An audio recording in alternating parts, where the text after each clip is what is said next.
Hey everybody, welcome back to another Journey on the Fly, the podcast, where we talk about life in fly fishing.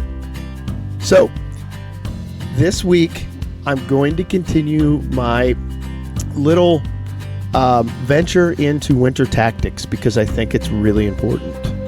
So last week we talked about, well, go listen to last week's because it's really, really important. As a matter of fact, that before you go out and fish in the wintertime, listen to last week's episode. Share it, please. I think it's just important. Whether it helps me or not, I think it will help you. Or if you know that guy that doesn't wear his harness on the tree stand, he's probably the guy that might not dress appropriately or do what is necessary to be safe in the winter. Share the podcast, please. So, speaking of the podcast, not only are we a podcast, but we are also a full-service fly fishing guide for central Pennsylvania and southwestern Pennsylvania, or western Pennsylvania for that matter. We are not afraid to hit stock trout streams. We are not afraid and love to hit the wild streams.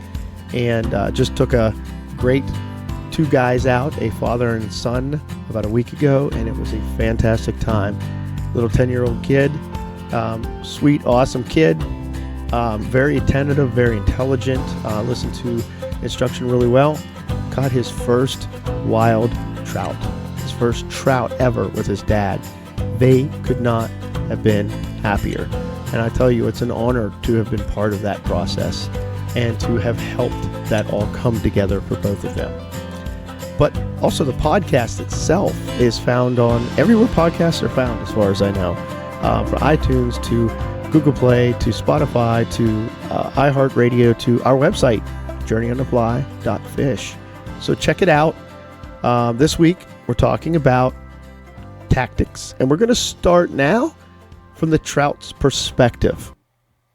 And then we're going to move into water, and then we're going to move into fly selection, and then we're going to talk about maybe rigging and things, what might be different in the wintertime to try to apply. And we'll look at that from a tight lining perspective, but we'll also look at that from a standard gear perspective as well, because not everybody likes to go out with a mono rig. I think they're versatile. I think, in my opinion, I will rarely ever use anything different until I'm casting long distances. And I do not mean to say that as a diss to one or the other.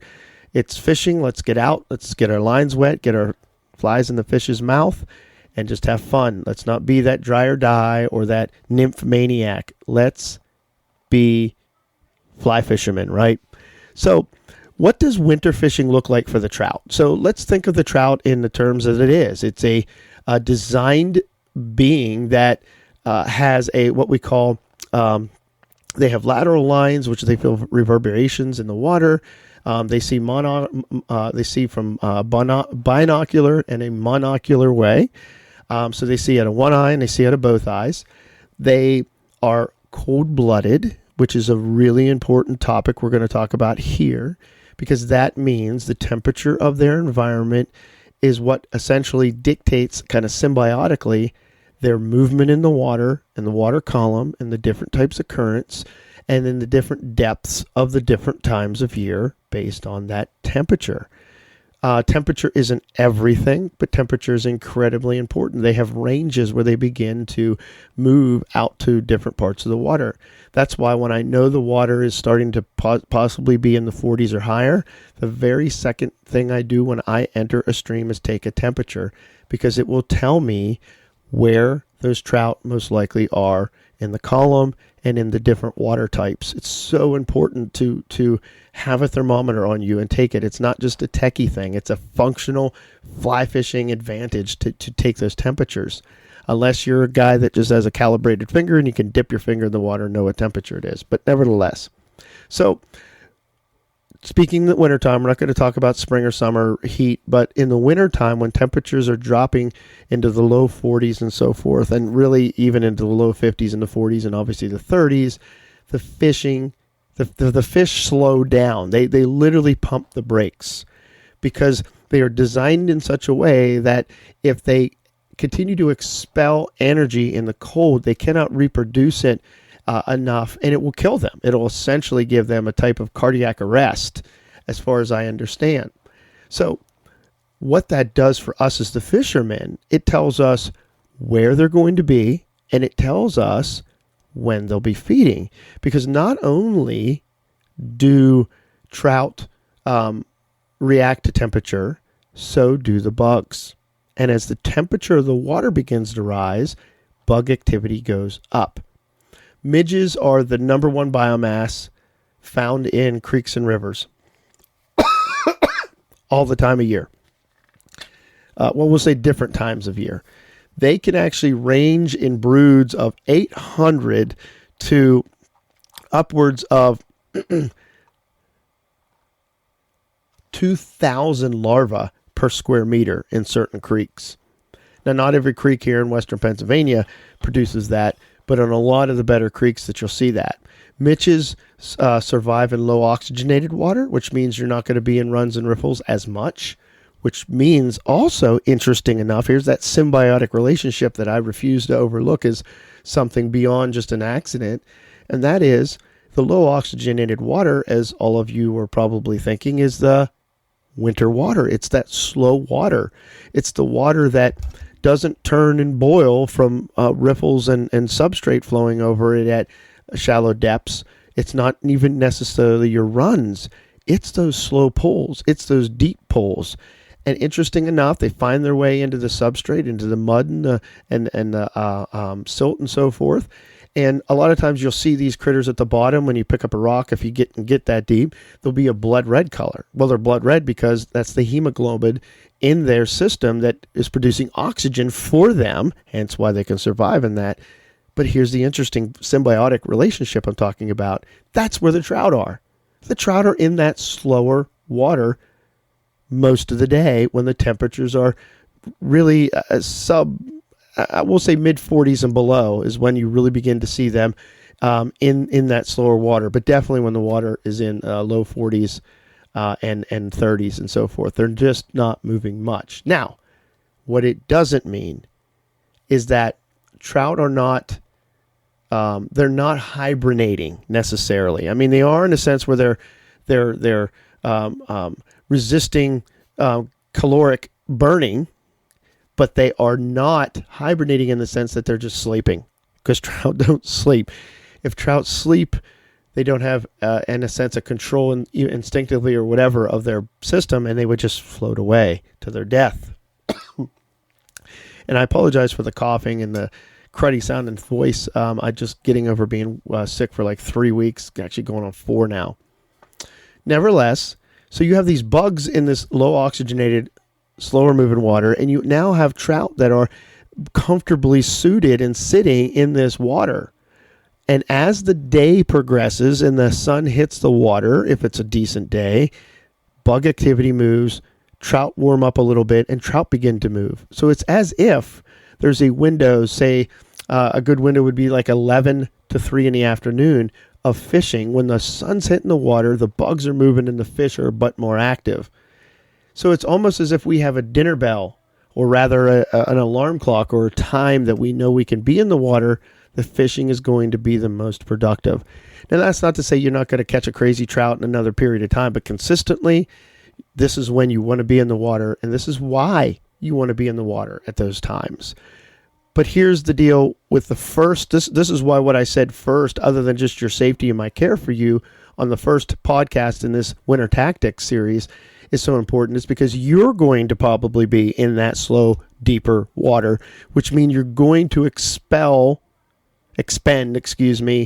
more of your calories, but more of your body heat is going to be sucked out of you in a sense from that freezing water. So I want you to spend as little time in there as necessary as far as active times going after fish, but you have a window to do it. You have that window of that 11 to 3 window or so, unless you got a day that you think it's going to warm up sooner or whatever. But then there's other days that are interesting in the winter, like this coming Thursday. We got temperatures going into the 52, I think, but there's rain coming. The rain is probably going to be warmer than the water temperature, so the water temperature will rise just a little bit because of the rain hitting it and the temperature. What a great time to be out there. Yeah, it's a challenge to be out in the wintertime and be wet, But man, if you follow some of my safety procedures and you have good wading gear, man, that would be an awesome day. Just one of those days that makes you feel like a real fly fisher, right? You know, you're adoring it all, except for the cold because it's going to be 52. But anyways, you follow me. So I want you to think that in summary. Bugs are active when the water warms up. The bugs that are predominant in the water are midges. Now, that's not the only thing that will be in the water. You're going to start to see betas here in a couple weeks. You're going to start to see maybe even some blue wings pop. Even on some of the streams that I've been on lately, we've seen some of those small black stoneflies come out. So they're in there, but they're in there and they're moving and they're active when the water temperatures begin to rise. Almost in correlation with the water temperature moving the fish around some. So you're going to be in that same water type that the food is in and that therefore the trout are in, because trout are expending less energy in less hydraulic pressured water. So less oxygenated water, slower moving water equals trout habitat equals food. Get in there and catch these fish, man. And if you're doing this, if you're hearing what I'm dropping, picking up what I'm dropping, as they say, the youngsters, send me some photos, man. Tag me. It's actually journey_on_the_fly on Instagram. I want to see these pictures of these winter trout that you're catching. It's been a different winter for us right now because we haven't had really a winter except for the deep freeze we had around Christmas time. So it's been a pretty awesome, almost an extended fall, if you will, as far as trout goes. And winter fishing, we've had it pretty good as far as things go, unless you're fishing Erie where it's cold no matter what. Want to do something different for the next so I'm going to do one on kind of fly selection and then a little tactics on maybe different gear or something for the winter coming up, or for winter fishing. Jeez, get it out, dude. But after that, I want to do something really cool. So my email, get a pen or a pencil. My email is adam@journeyonthefly.fish. That's adam@journeyonthefly.fish. If you would like to be part of this podcast, we could get like maybe 4 or 5 of you all in. Men, women, kids, I don't care. Let's talk winter fly fishing. I want to hear your tactics and your ideas. I want to hear things maybe you figured out that we haven't. Things that may have worked for a period or stopped working, or maybe you had a great winter fishing experience with throwing big streamers. I don't know. And I don't care where you are in the country if you're listening to this. I want to hear from you. I thought it'd be cool. We'll do I'll put a Zoom together. We can just call in. We'll just do voice and I'll bring you all in and kind of record it all together.